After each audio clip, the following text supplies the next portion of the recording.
Barnett's going to try and keep it in the back post. In fact, it's gone all the way out to Power, who right foot puts it back in first time. It's headed up in the air by Jones, and then the second ball is won there, and Barnett volleys it low. What a hit from Leon Barnett. He sets it down, and on his right foot it's into the bottom right hand corner of Tommy Lee's goal. He saved about everything Wigan Athletic have thrown at him, but he's not going to save that one.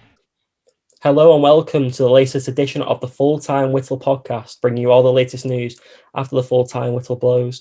So I'm delighted today to be joined by former Norwich City, West Brom and Wigan Athletic defender Leon Barnett. Leon, first and foremost, how did you enjoy your Christmas? I enjoyed it because it's Christmas, but obviously it's a little bit different to what we've had over the previous years. Obviously not spending it with the family and stuff, but I don't know, it could always be worse. That's my sort of motto. It could always be, a lot worse. And I suppose you get to spend Christmas with your family, and I don't know, you just got to make the most of what we've got at the moment.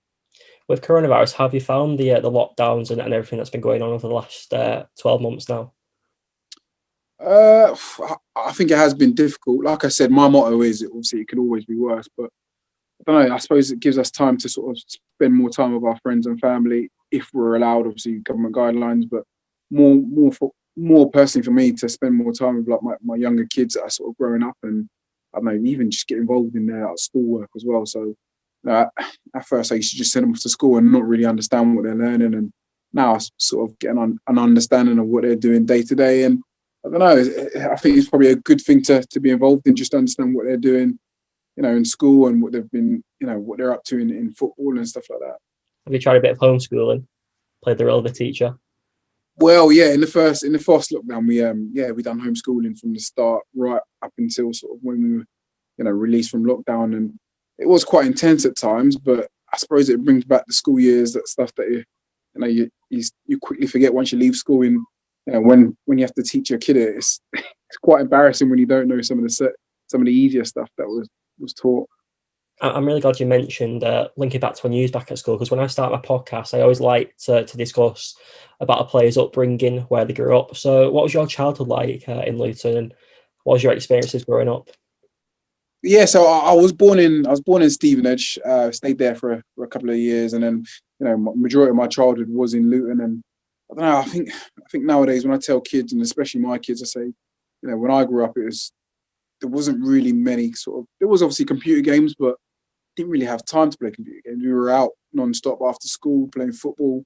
Wouldn't come home until it was dark. So I don't know. It is tough to tell kids. Obviously, this is what we used to do, and it's it's all changed like now. And there's a lot of modern sort of software that's out for the kids to grab easy access to. But yeah, I think my childhood was quite football orientated, and I don't know. I like I say to my boys, I love football. It's my first love, and nothing would come ahead of playing football. What made you fall in love with football? Did you have any idols growing up? Yeah, so I support Arsenal, and at the time my hero was sort of Ian Wright, and obviously later on it was Thierry. And I don't know, I just when I was out, I think obviously football being the most popular sport in the world, we used to always play it. There was a lot of kids on my estate, and I don't know. I think it's a bit of an easy access sport. It wasn't expensive. You just, you can, sounds silly, but you can play football with a stone, a can, obviously a football, and you can make a goal out of a couple of jumpers or even a bike that you had. So it was always sort of easy thing to play. When did you realise that you was actually really good at football and stepped into the professional games and the academy systems? I don't actually realise that I was a good footballer until obviously once I retired from football, and obviously I had to look back on some of the stuff that I've done. But from when I was young, I've always set targets, and I wasn't really happy until I hit those targets. And once I did eventually hit that sort of target, I'd move on to the next one. So I'd never say that, when I was a youngster, I think, I'm really good. I'm this and that. It wasn't until sort of once I finished football and retired, then I look back on my career and think, it weren't too bad what I've done over the past years. You had a great career, as we'll discuss in the podcast. But when you was growing up, was you always a centre half, or did you play other positions? No, so I actually entered the game. I remember grassroots football. I was signed from my first team as a right winger. So that's where I found my passion for the game. Just kind of, I was quite quick and quite nimble feet. It's hard to believe, but yeah, that's where enjoyed most of my football. And sometimes I'd get kind of like a little stint up front. And I remember playing one game for the youth, well, for the schoolboy youth team. And they said to me, can you just, fill in at centre half? One boy's gone down injured.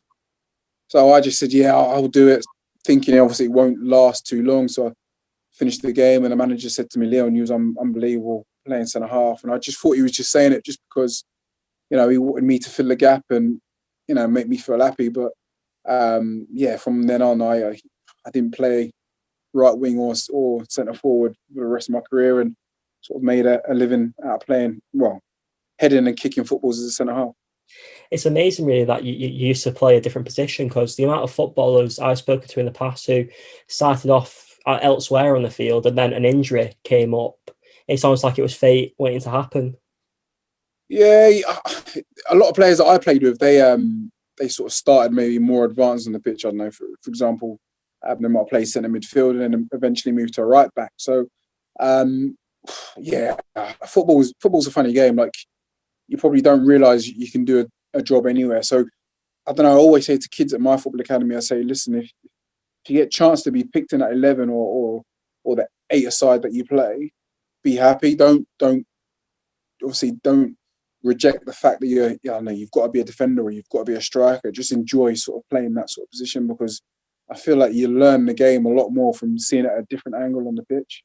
I think that's a great message to teach your students. And how was you initially spotted by Luton Town? So it was a bit weird, really. I didn't start playing football until I was I didn't start playing for a football team until I was like 13. So I remember just playing down the park, and one of my friends had to go training. And he said to me, listen, Leon, do you want to come training with me? And I was like, I don't know, I'll have to ask my mum. I'm not too sure should allow it. So I went back home, asked my mum, and she says, yeah, that's not a problem. So I went training.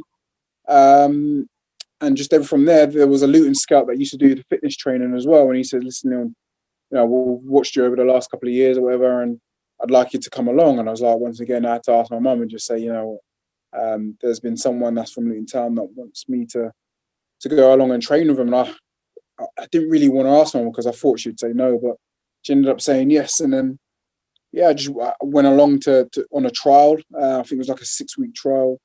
And then from then on, I suppose my sort of talent sort of went through the roof, really. I don't think I really realised how sort of serious like Luton Town were, really. I don't really realise the opportunity that they were giving me. You mentioned your mum quite a lot there and receiving permission to play. Was your parents quite a big influence in your career throughout? Yeah, I'd say they are. Obviously, my dad wasn't really around from, I think he left not at birth, but in a couple of years. And I know my mum was, she done a lot, really. She was a single mum bringing up kind of 3 children. So it was very difficult. But like I said, I had the people around me. I always had sort of my auntie and uncles that would take me to football, and I had friends that I could probably lean on to grab a lift to football. But I think the childhood, just having sort of kids around me in my estate that was available to play football or to talk to, was also a massive influence in my childhood and in my career. It's always important to have that figure in your life. And to link to Luton Town now is where you started your professional career. You had a loan spell in the non-league with Aylesbury United, and then you went on to establish yourself at Luton.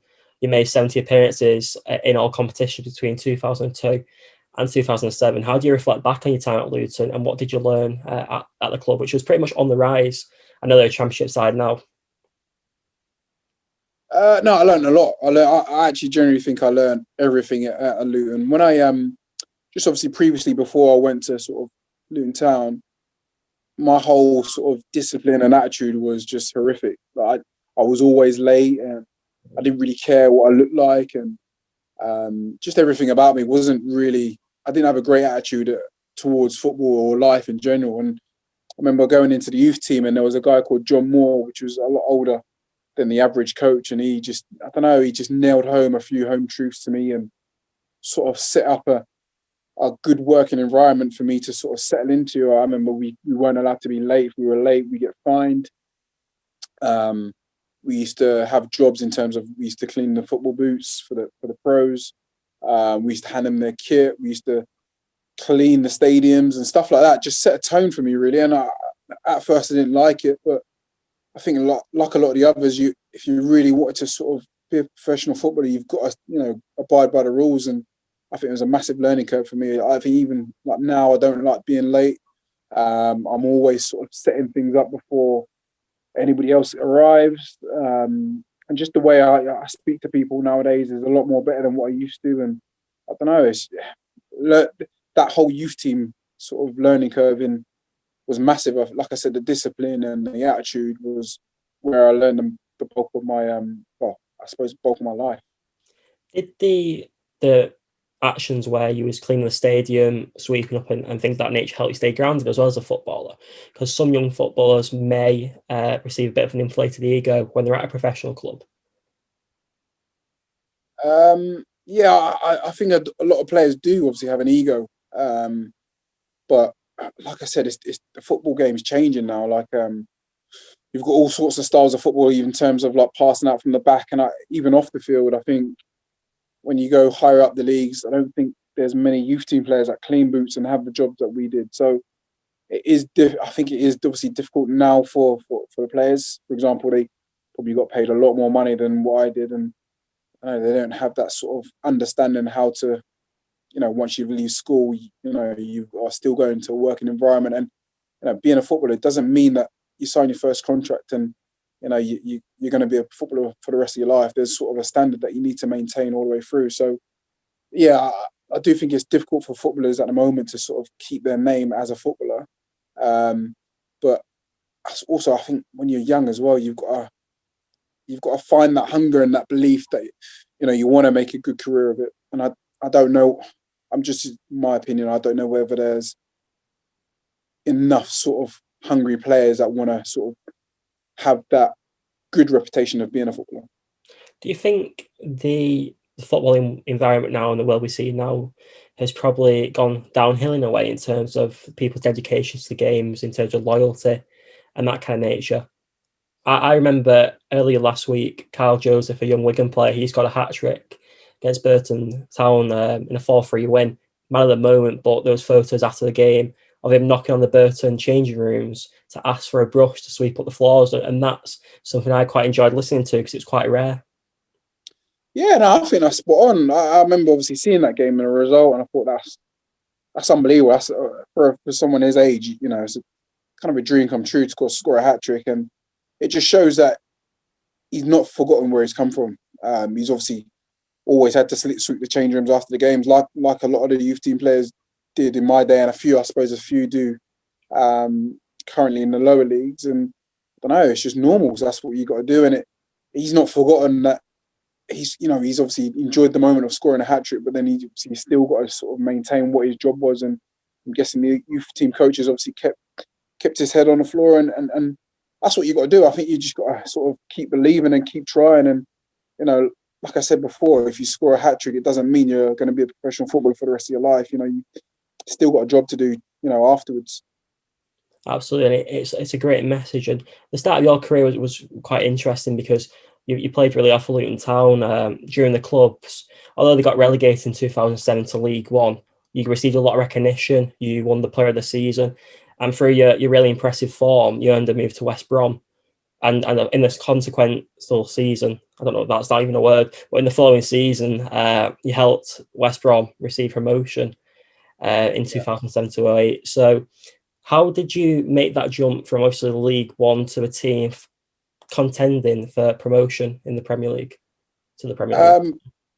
Personally, I didn't want to go to Luton. I didn't want to go to West Brom. I know obviously West Brom come in and they offered, I think it was like 3 million in the end, which was quite a lot back then. But I didn't really want to go. I had all my friends and family that were from Luton, and for me, I know West Brom is an hour and a half, but it just felt like it was a million miles from home, and probably was the best move going there. Obviously, learning so much there. Obviously, like I said, the professional players that were there, the Premier League players, they'd always sort of helped me out in certain situations of the game, and it was a massive jump for me to move to West Brom. I remember walking into the change room and there was obviously Paul Robinson that was there. Obviously, just moved from Watford. It was diehard Watford fan, Watford hero. And then also sitting next to on the other side was John Hartson, which was a bit of a Luton legend. And, he'd played for Wales and Celtic and those are other different teams. And I think I learned a lot just from sitting next to them to hearing their stories. And obviously they helped me a lot through through obviously helping them get promoted and stuff like that. I didn't think I'd ever get promoted. I didn't think sort of playing in the Premier League was obviously on the agenda. And I was quite fortunate, West Brom gave me that chance. Is it quite nerve-wracking to join a club like West Brom with so many inspirational and experienced figures in the dressing room? I think it's nerve-wracking moving into any sort of football environment. I think, it's like going into a new school with, different kids that are not from your sort of area and stuff like that. But I think I do enjoy it. Like when you're moving to Norwich and you move to sort of Manchester, I think it is different sort of experience and different cultures that you sort of get to understand. But I think it's something that you embrace and something that you have to get used to. Obviously in football, it's a very short career and you could be at a club for 2-3 years, so you better make the most of it. Did you really enjoy your time with West Brom? Because obviously you had that title winning season in your debut campaign, and that's obviously a dream come true for any footballer to have an opportunity to play in the Premier League. I did actually. I did like it once I settled in.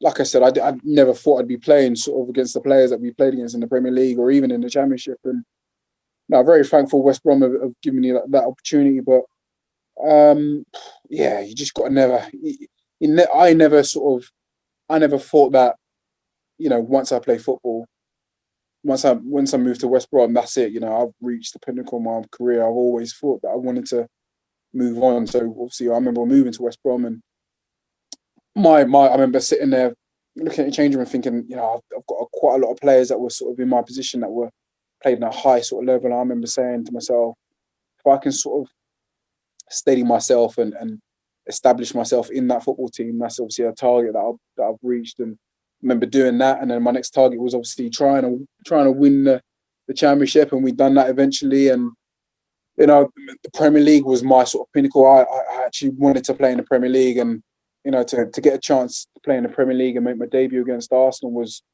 a dream come true. But like I said, I never really settled for second best, and I never really was happy with where I wanted. I always wanted to sort of move on and hit my next target. How big is a step up between the Championship and the Premier League? Because I imagine going to your first ever Premier League game, top 5 England, against a club you supported as a kid, Arsenal, a bit of a powerhouse as well at the time, must have been a really tough game. I think it's a massive jump. I think it's probably even bigger now, just purely I think just because of the type of football and the players that are in the Premier League now. You've got the best players in the world playing the best league in the world, in my opinion. That jump is massive. Even though there are a lot of teams that have come down from their Premier League, and I suppose if you look at the Championship now, majority of them are sort of Premier League teams, bar maybe one or two. They've still got Premier League established players, and I don't know, it is a fantastic league to play. And I think the Premier League is unbelievable. Like I said, the players that they've got there now is phenomenal. And I think even the Championship have got some players that you think, wow, what are they doing in the Premier League? Like, for example, if you look at Derby's team and Wayne Rooney, who would have thought he'd be playing in the Premier League, in the Championship with obviously Derby and now manager. And for the opportunity for a young player to play in the Championship is phenomenal. Like I said, the players you play against, the stadiums that you go to. Unfortunately, obviously, there's no crowd there, but the sort of stadiums that you're going in is massive. It's unbelievable, and I remember not too long ago when Wolves were on the rise to the Premier League, Ruben Neves was signed for the Championship, and to have that kind of quality of player shows how much England as a country developed, in my opinion. With the amount of players they attract to the leagues, not only in the top division, but in the second division. And obviously in your first season in the Premier League, you had a great start to campaign. You obviously was involved quite a lot, but sadly, midway through the year, you picked up a recurring knee injury, which saw you sidelined for the rest of the year. How frustrating was that, and how did it affect you at the time?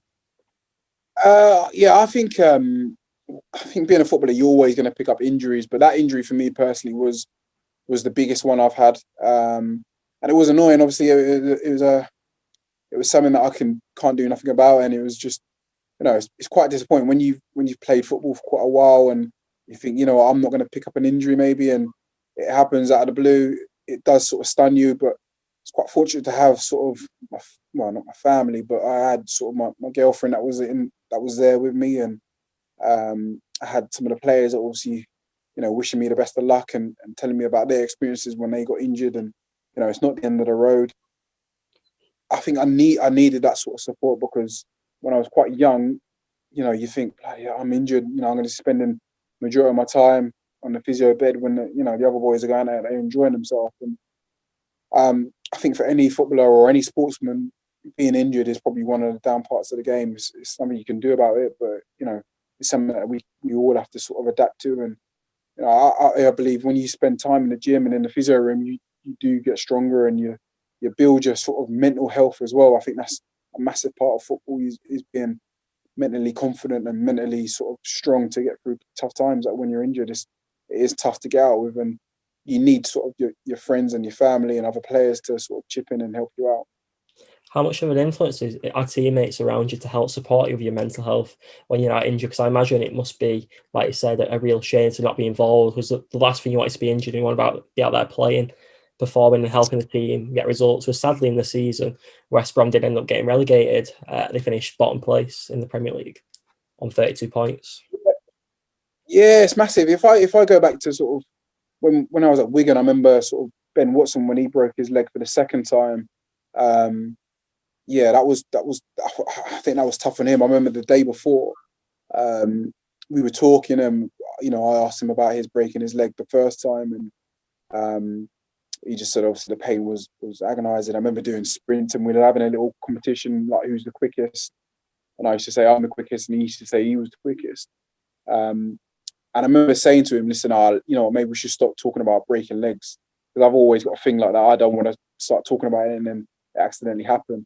And I think it was Barnsley at home that we played against, and I remember him going down injured, and straight away he was just in agony. And I remember him saying, I think I broke my leg again. That was just like demoralising, not just for obviously him, obviously breaking his leg twice, but obviously a lot of the players obviously recently that were there with him, and getting an understanding that he would go through another setback, and it would be tough for him to sort of recover. But his mental health has got to be super strong, and his mental thinking is beyond obviously mine. And he's done so well to obviously get back into sort of football and still play at a level that when he was at Wigan, he was in the Championship, and still I think he moved on now to Charlton and still be in the Championship. So injuries are very difficult, and like I said, it's part and parcel of football, but you do need sort of people around you to sort of egg you on and give you a bit of confidence.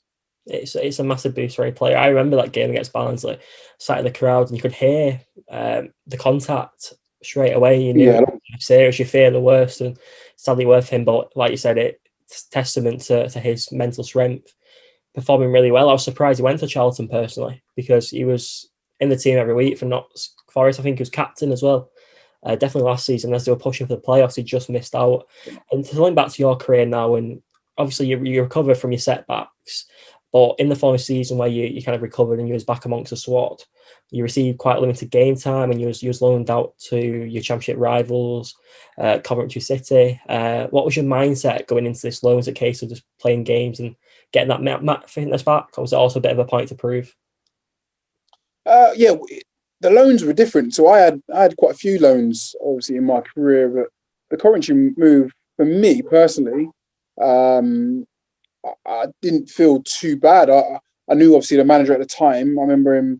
Obviously, I was frustrated not to be playing, but I knew it got to a stage where I knew sort of I'm not going to play in his team, and I didn't really want to just sit there and just wait for the years to go by. I wanted to sort of get out and play football. And obviously, Coventry. I remember Chris Coleman was in charge, and he sat me down in the office and said, "Listen, I want you on board to, just help steer this club into the Premier League." And at the time, I think we were sort of bottom half of the table. It didn't look like it was possible, but I went there to play games, and I think we finished sort of mid-table, just missing out on the playoffs, which is a little bit unfortunate. But that loan, like I said, I don't think it was sort of a bad loan for me. I was still learning the game.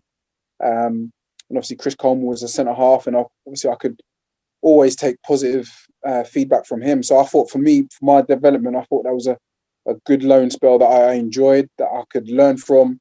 Obviously, they had a lot of players there that was still sort of in the heart of their career. I remember going into the change room and there was sort of Sammy Clingan and David Bell. Clinton Morrison was still playing as well. So, yeah, like I said, it was still like a massive learning curve for me. And, like I said, any move that I made, I don't think I've ever sort of regretted and thought, oh, you know what, I don't want to be here. But yeah, I enjoyed it there when I was at Coventry. After this loan spell at Coventry, you did well and you went back to your parent club, West Brom, at the start of the 2010-11 season. But you later found yourself going back out on loan, but this time to Norwich until January to cover the injuries of Michael Nelson and Zach Whitbread. What did the club say to you before your loan to Norwich? Did you expect to stay around at West Brom, or was it quite expected? I think it was quite expected to maybe go out on loan. Obviously, it was made permanent later on in the year, but I just thought I was going to go there just to sort of, I don't know, just go on loan and see what happens. And I remember just getting that call from sort of Paul Lambert, and I was thinking, do I really want to go down to Norwich? And I thought that's another couple of hours away from home. And that was my thinking. I always wanted to be. I remember you mentioned earlier that you want to be at home and you want to stay with your family, but in football you don't really sort of settle down for sort of one team for a good amount of years. And Paul Lambert literally sold me a dream that obviously I couldn't turn down. Obviously, I went there and he told me that I want you to come and play games. I want you to go back and enjoy your football. We've got a young squad. His words to me, remember at the time, that he wants us to go up, and I was thinking, well, Norwich have only just been promoted from League One. I said, no, I don't think we're going to get promoted. I didn't say it to him, but I just thought, that was my sort of thinking of it. And I remember going there, we were playing Leeds and some other top teams, and I remember it getting to around Christmas and we were mid-table, and he said to us, sat us down all in the group and said to us, we've got a fantastic chance of being promoted.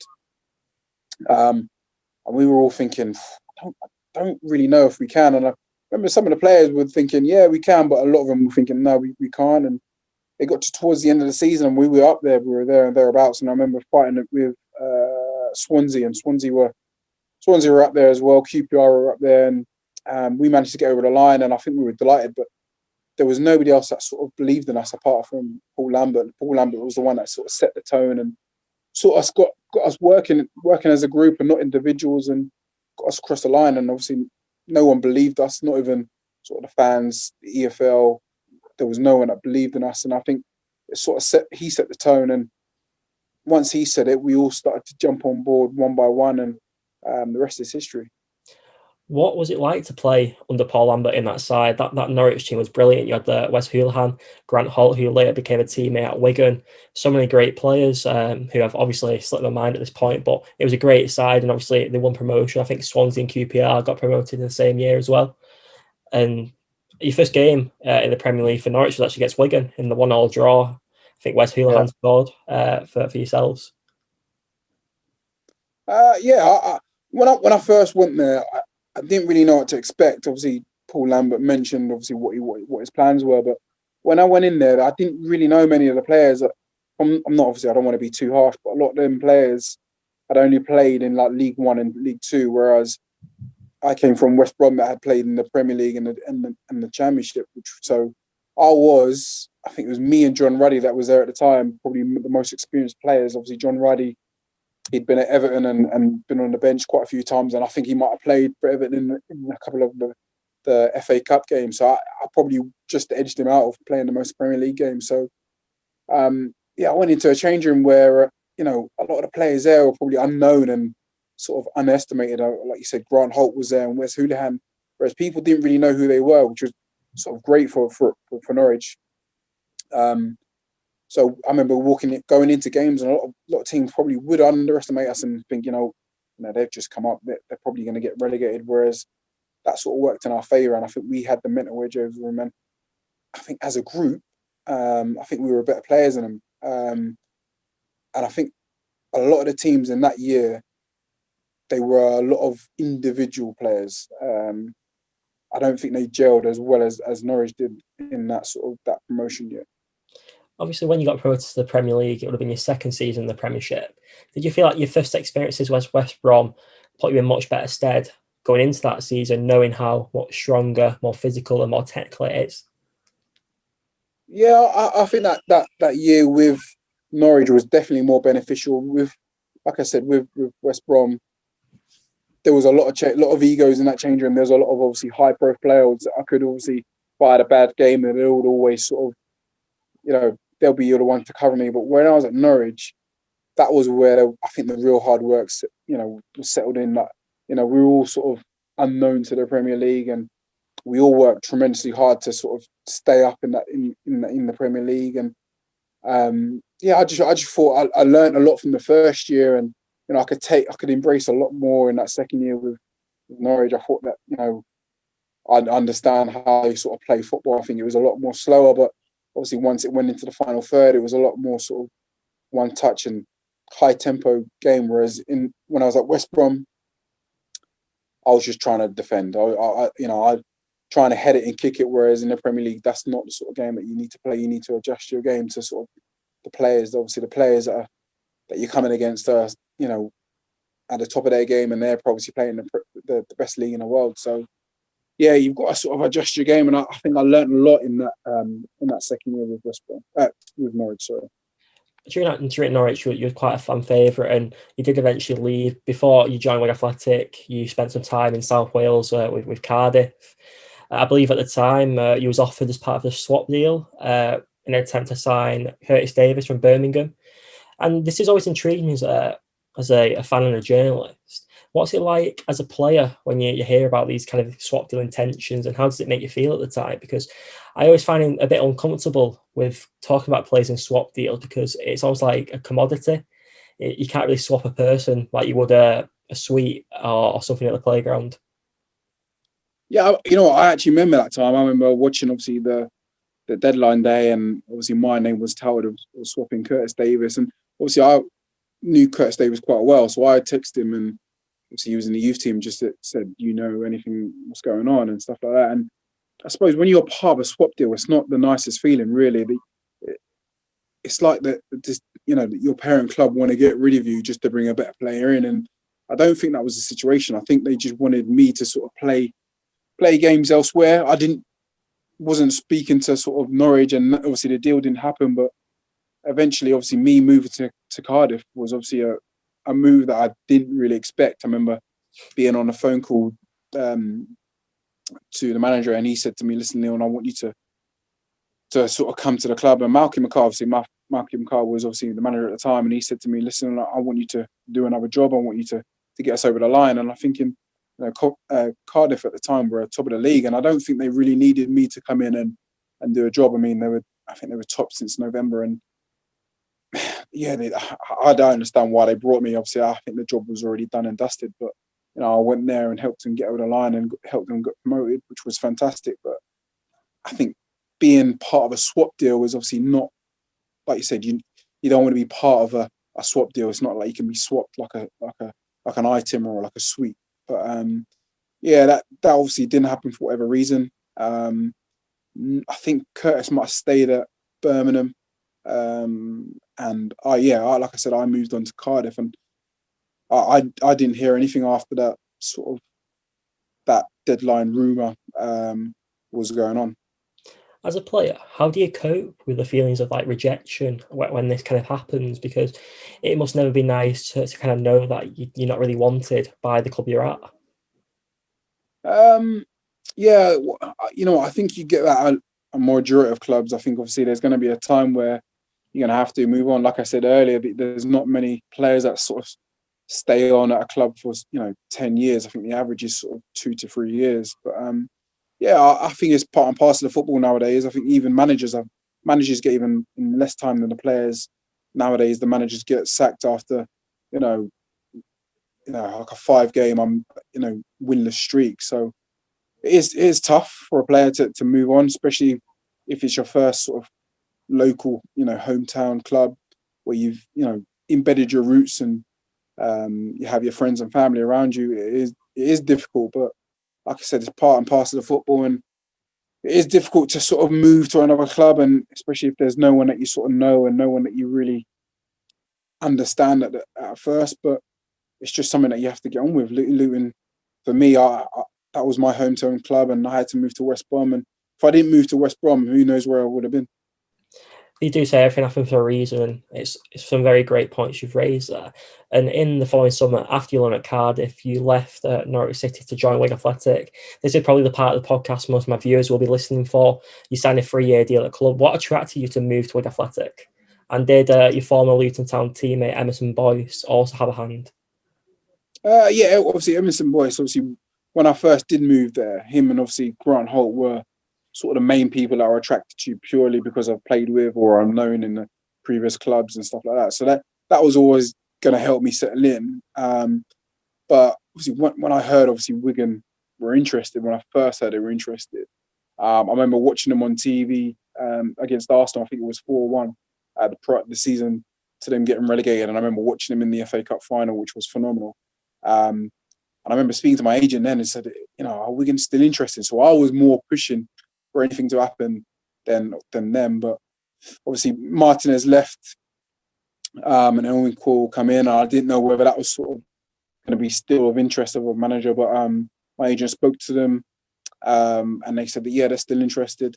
And obviously once they were interested, I did have a couple of offers, but I think that one that stood out clearly in my head. Obviously, people probably think that I've got to say it, but honestly, that when I got told, obviously Wigan were interested, the sort of things that they were playing for, like the Community Shield, the Europa League, they're in the Championship and probably one of the favourites to go up. That sort of blew any other team away. So, obviously to get a chance to play for Wigan was phenomenal. And I'd probably say that the 3 years that I spent there probably were the best 3 years I've played in football. So, yeah, I'm obviously very thankful for what they done. They paid a lot of trust into me, and I think probably for the 2 years I've probably done well. In the second year, probably not the greatest. Obviously, getting the team relegated wasn't obviously that I could help. Obviously, I would have not wanted them to get relegated, but it is what it is. And obviously, the third year was great to get them paid. You had a really roller coaster of a time. It's a massive cliche during your time at Wigan. You hit the ground running at the start. You scored on your debut against Barnsley, 4-0 victory, and one league game later between the Community Shield game against Manchester United. You scored a last gasp equaliser at the DW Stadium against Doncaster. And that celebration, you ripped your shirt very passionately. Can you talk us through this moment of passion after you scored? I don't know if it is passion, but I just don't know whether it's a bit of an embarrassing celebration afterwards. But yeah, it was obviously a last minute. A lot of people say, was it a last minute winner? But no, it was a last minute equaliser. But Doncaster was one of the clubs that was obviously an option for me to go to, and I remember speaking to them, and once I obviously told them that I was going to be moving to sort of Wigan, a lot was said, a lot of nasty words were said, which I had to heart really. And obviously for me to score against them, obviously to get an equaliser for Wigan was it obviously meant a lot from the celebration. But yeah, I do look at it now and find it was probably a little bit over the top, maybe a little bit embarrassing, but I wouldn't change it for the world. Obviously, when I look back at pictures and the celebration now, it does make me sort of proud, and it does look good when I tell the kids. But yeah, like I said, it was an embarrassing celebration, but I wouldn't change it for the world. It's, like I said, the pictures look good, and I'm sure it pleased a lot of people because it does show a lot of passion. What did the kit man say to you after the game? And a lot of fans have been curious. What happened to the shirt? The kit man said to me, "That's about £45." So I've had to pay for the shirt to be replaced. I do think it got auctioned off. I'm not too sure. But I actually genuinely love to have that shirt and obviously frame it. And I don't know, I've not ripped many shirts, so it would have been nice to have, especially scoring a goal as well. But yeah, I'm not too sure what happened to that shirt. I remember James Perch, obviously a good friend of mine, doing a sort of interview on YouTube saying, he's got to replace the shirt and stuff like that. But yeah, like I said, there's not many people that have ripped their shirt in a match, and it would have been nice to keep it. But who knows where it's gone. It's great how you mentioned an auction, because during your time at Wigan, you was very active amongst the local community. You used to do a lot for the Latic Community Trust, and you did a lot as well during your time at West Brom, Norwich, and all the clubs you played with, Bury, Northampton, with the local communities. How was it installed in you, and how important is it for footballers to get involved amongst the fans, amongst local communities, supporting charities? Yeah, I know. I think it's massive. I think, you know what, fair play to the footballers now. I think they're doing a lot more sort of involvement with the communities and charities and stuff like that now than ever, really. I remember when I was a youngster and I was still in school, we didn't have any sort of professional sort of influence coming into our school or going into half-term camps and stuff like that. There was nothing sort of around. They probably did, but I didn't see any personally. But I think now, even now that I've sort of run my own sort of football camp, we do half-terms and stuff like that, I think it's nice for any sort of local kid to have that option of, playing football with an actual professional footballer or someone that has played the game at a high level, especially for their mental well-being, and just being active with someone that's played at a high level. I think it's massive for a kid. If I had that sort of influence from a professional or anyone that's played the game, it would have done my mental health or my sort of drive for the game it would have gone through the roof. Absolutely. And in your first few months, link back now to earlier in your Latics career, you figured on numerous times in Europa League, and you even scored in the home fixture against Zulte Waregem. I definitely botched that pronunciation. I even botched that. But what was the experience like for you playing in the Europa League? It's what everyone dreams of as a kid, to play in Europe. Sure. Yeah. No, I think you've hit the nail on the head there. Like, I was the same as what you said there. I was like, you're in the playground at school, and you're with your mates, and you pretend to be a player scoring in the Champions League final, or like I said, the Europa League and Wembley and stuff like that. And a lot of those little targets, I've ticked off at Wigan. Like, for example, the Community Shield, playing at Wembley, the Europa League, just even playing in the Europa League and scoring in the Europa League was a massive target that I didn't even set, but obviously I'm very thankful to do. So, it is a massive achievement that I feel that I've ticked off, and I never thought I'd be playing that sort of level, but given the opportunity, I'm very obviously thankful that I've been chosen to sort of play in them sort of games and been trusted with those managers to play at a high level. To speak about your managers now, at the start you worked with Owen Coyle. How do you find working under Owen Coyle, and did he live up to his reputation of fun-time Coyle? Yeah, 100% lived up to the fun time. Obviously, his time at Wigan was obviously cut short for whatever reason, but I remember going into training. It was unbelievable. Sometimes you'd have a heavy loss, which is not very nice for a footballer to go in on a Monday and obviously have to talk about the game. But I remember going into him, we were sitting down in a meeting. He would obviously tell us, the positives and negatives. And I remember just going out into the training ground and thinking, don't feel great. But I remember him walking in, and he was always upbeat, always singing and laughing at the right times. But I just felt that he always had like a positive vibe in the change room and in and around the club. He never wanted to dwell on a loss. So, we'd go into the meeting, obviously understanding that there was a job that we needed to correct. But after the meeting was done, he'd leave all the anger and everything in the meeting room. And once we step over that white line and go into training, we'd always sort of have that sort of happy side and that positive side, and always look towards the next game. Is it true that he was quite a massive fan of table tennis? I think he was probably quite into table tennis. I didn't see it personally. We didn't really have a table tennis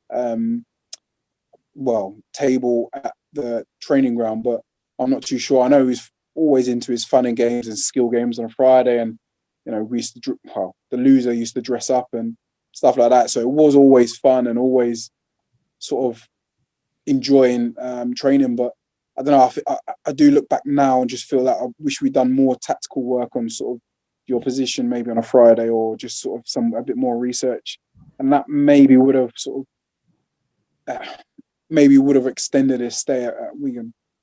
The next manager who replaced Owen Coyle was Uwe Rosler. How did you find your time working with Uwe Rosler? Obviously, he led the club to the playoffs in that season, and also an FA Cup run, which saw us beat the likes of Crystal Palace, Cardiff City, both Championship clubs at the time, Manchester City as well at the Etihad Stadium, and then obviously narrowly lose to Arsenal in the semi-final on penalties at Wembley, a game I've still not got over, to be honest. Yeah, no, listen, when Juve come in, I think it was a shock to the system for all of us. Obviously, a lot of those boys that had, played at Wigan, they obviously played in the Premier League and play at a high standard. But I just think that's, even myself, some of them had egos and I think they were the be all and end all. And I think Uwe Rosler just come in and shaked up the change room a little bit and just told him, this ain't happening. Certain stuff that shouldn't happen. And like I said, that year that he came in and, we beat Man City and we beat Cardiff and I think we drew Arsenal in the semi-finals. Some of those stuff that he done was phenomenal, and getting us to the playoff semi-final was, it was down to hard work in the change room. And I mean, sort of, going back to basics and, running when it was we're supposed to have a day off and we do running and, coming in on Sundays and doing an extra training session.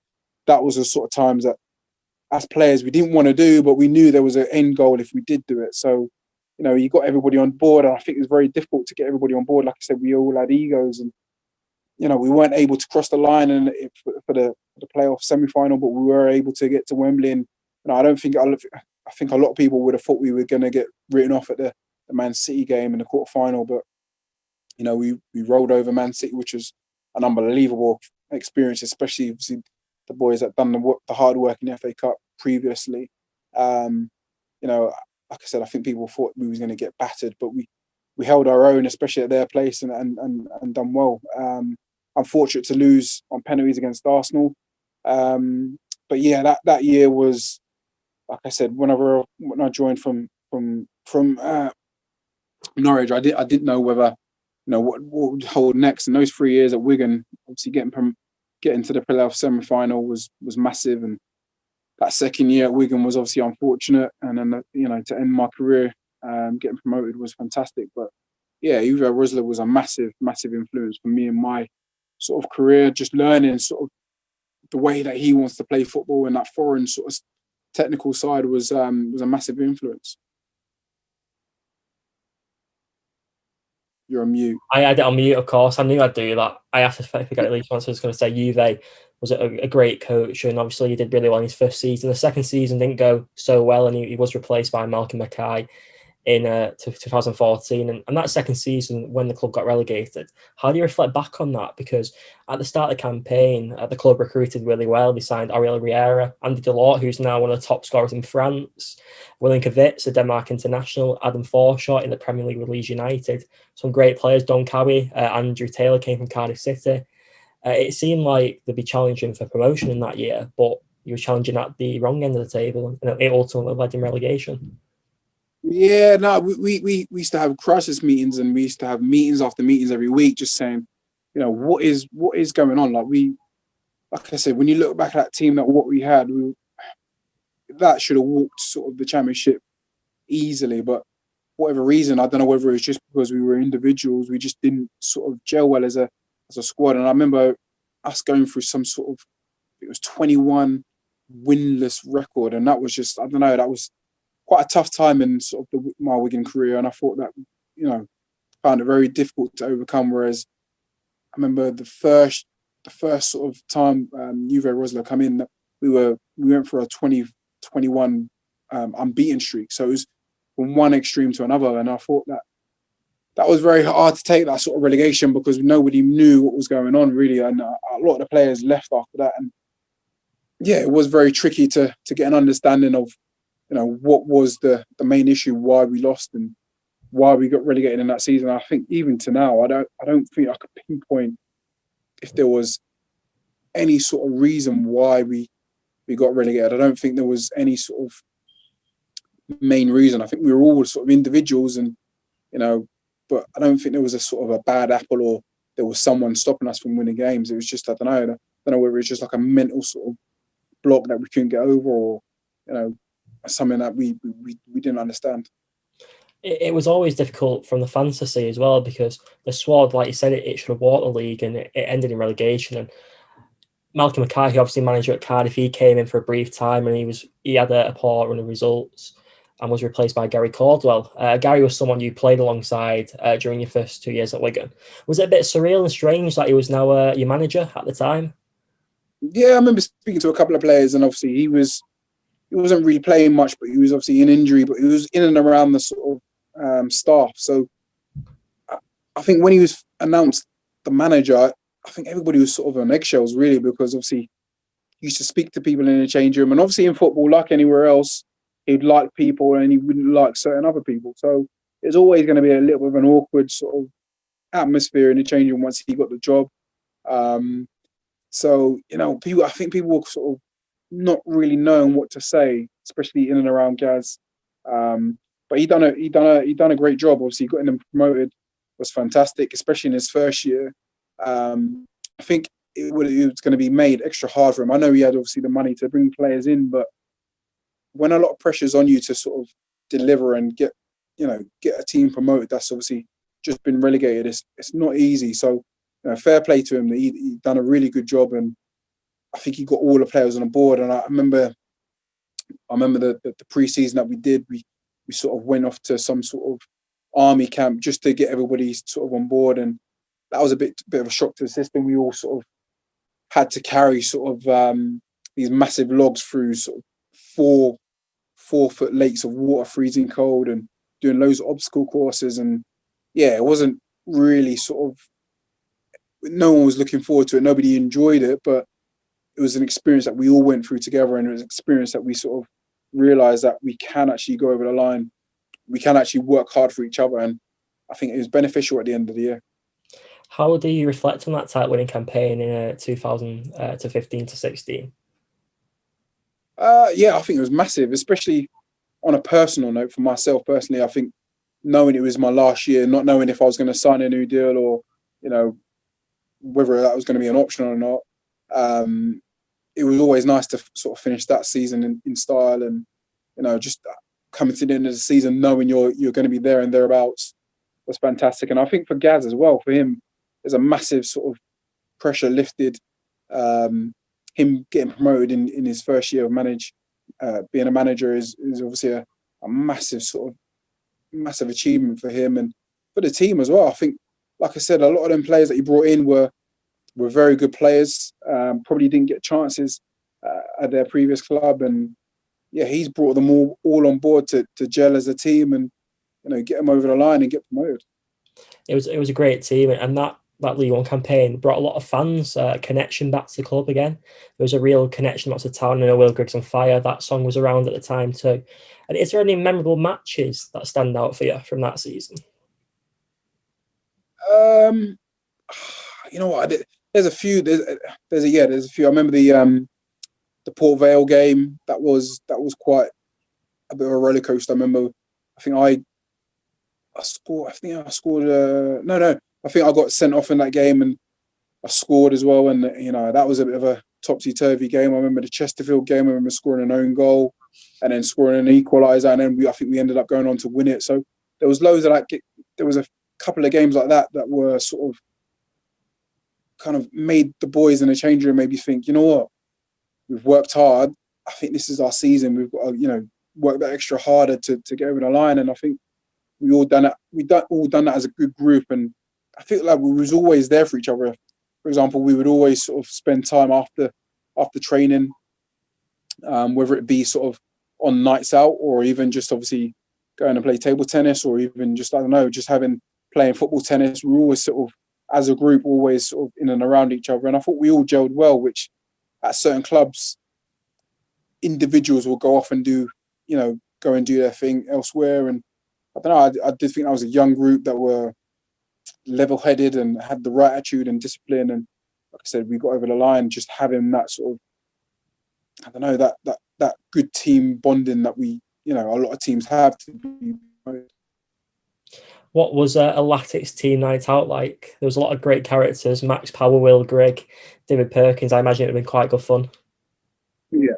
No, it was. I remember obviously the Christmas party was always nice, and it was quite funny. I think we went to London and we all sort of had fancy dress, which was great because, I don't know, I think a lot of people probably think footballers go out on these nights out and they do all sorts of bad stuff. But we actually went out and nobody knew who we were, because obviously we were all in fancy dress and masks or face paint. Nobody actually knew. They just looked like they were, a good bunch of lads just having a good time. There was no sort of arguments, no one getting arrested, no one, smoking any sort of stuff. It was literally a good-hearted sort of celebration. And yeah, it was just nice to have. Like I said, nobody knew who we were, and we just acted like we were a couple of kids from school and just having a good time. Who did you dress up as on the Christmas nights out? I can't remember, and if I did, I probably wouldn't say, just in case, because it was so embarrassing. It's brilliant. And one moment which you may find quite embarrassing, but quite humorous as well during your time at Wigan, at a game against Bury, you had an incident where you fell over an advertising board, which a lot of fans look back on in quite good memory. Do you remember that day and that moment? Yeah, I do remember that. But I remember speaking to some of the boys after the game, and they were like, yeah, Leon, what actually did happen? I remember just obviously trying to get the ball, because I remember we were losing, I think it was 2-0 or 2-1. And I just wanted to get that ball back in play. So I think the ball was sort of on the floor. And I thought I'd sit on the advertising board just to get some sort of leverage to give it a long throw up the field. And I remember the ball just slipped out my hand, and I was trying to get the ball sort of, I don't know, it just fell behind my head. And I remember just in the air, just tumbling down behind that advertising board. And quite thankfully, there was sort of, I don't know, when the pitch is frozen, they sort of put over some mats. Fortunately enough, they had those kind of like folded up on the floor, because it was sort of a 6 or 7 foot drop. So a lot of people do laugh, but that could have been quite painful if those mats weren't there. But yeah, I bounced back up and managed to carry the game on. I don't know how, but yeah, we ended up losing the game. But yeah, that was probably a funny part of my career. I think it finished 2-2 in the end. I think Craig Morgan might have notched the last equaliser, definitely one of the games. And to talk towards the end of the podcast now, you left Wigan at the end of that season, then you moved on to Bury and Northampton. What was those experiences like at those two clubs? Yeah, it was difficult. Obviously, I knew that I was sort of coming to my end of my career now, and I've always set things aside for my career ending sort of last couple of years. And when you leave Wigan and you've just won the trophy, you expect to be, or you have that ego to be playing at a higher level, and nothing else was on the table. It was a very difficult time in my career.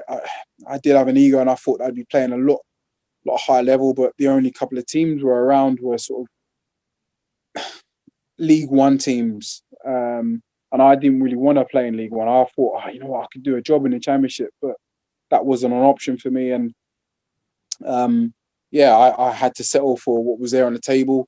I remember turning away a few teams, the season was just about to start, and I thought, I don't want to leave it any longer. And I had to sign for Wigan, sign for Bury. Bury probably were one of the better teams I chose as well. So yeah, I signed a 2-year, ended up doing a 1-year, and moved on to Northampton afterwards.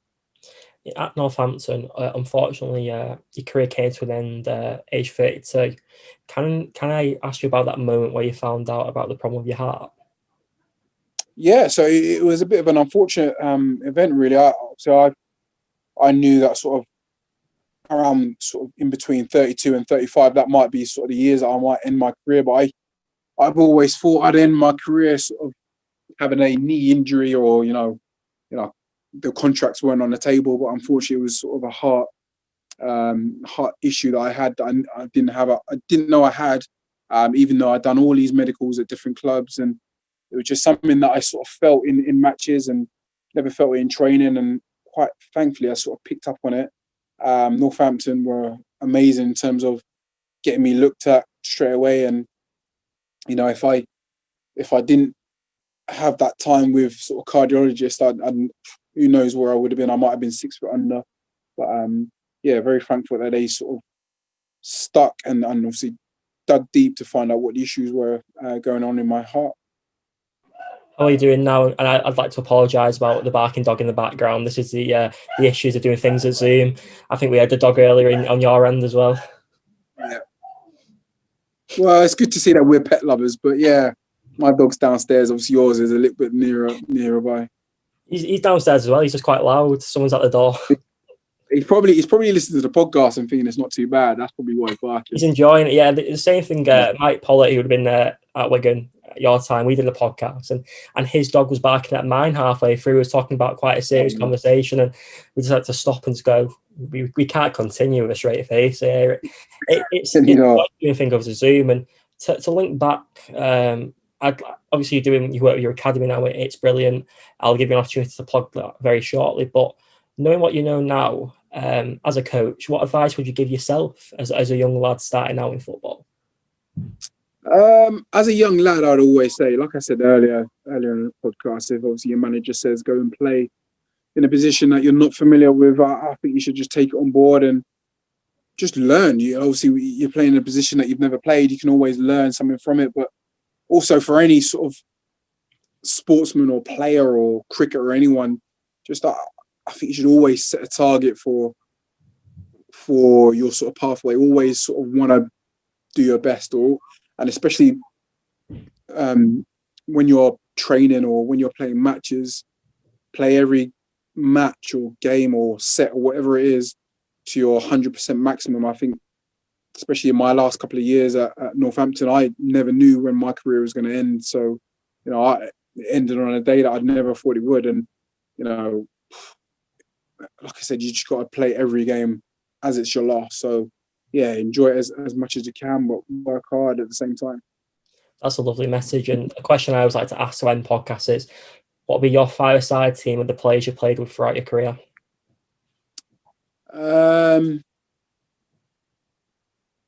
Okay, so if I was going to say my goalkeeper would be, it's tough. It is very tough. It would actually be a throw-up between Ali Al-Habsi and Scott Carson. They were two goalkeepers that probably should have been number one. They were sort of swapped around even then, but I'm going to go for Scott Carson. Just, I know obviously people have their own opinions, but Scott Carson, I think, is probably the more rounded goalkeeper in terms of his kicking, his shot stopping, and distribution and vocal. I think he probably just edged it over Ali Wahabzi. Ali was, a phenomenal hero at Wigan and a good friend as well. So I'm going to go for him as the goalkeeper. My defender, I'm going to pick two defenders. They would be, I suppose I have to pick Emerson Boyce purely because he's a nice fella, good defender, Wigan hero. Player as well. Yeah, he's been unbelievable. And I think just in terms of when I went to Wigan and even when I was at Luton, it was a massive learning curve for me in terms of to clean his boots, but I also used to look up to him. And, I was 17 at Luton and cleaning his boots and understanding what he was like when he was a first team pro is a massive sort of statement to any sort of young kid that was learning and going through the youth team. That's what you want it to be. My other defender possibly would be Jonas Olsson. He was the left-sided centre-half that was, Swedish centre-half that played obviously international football as well, and made a good career from West Brom.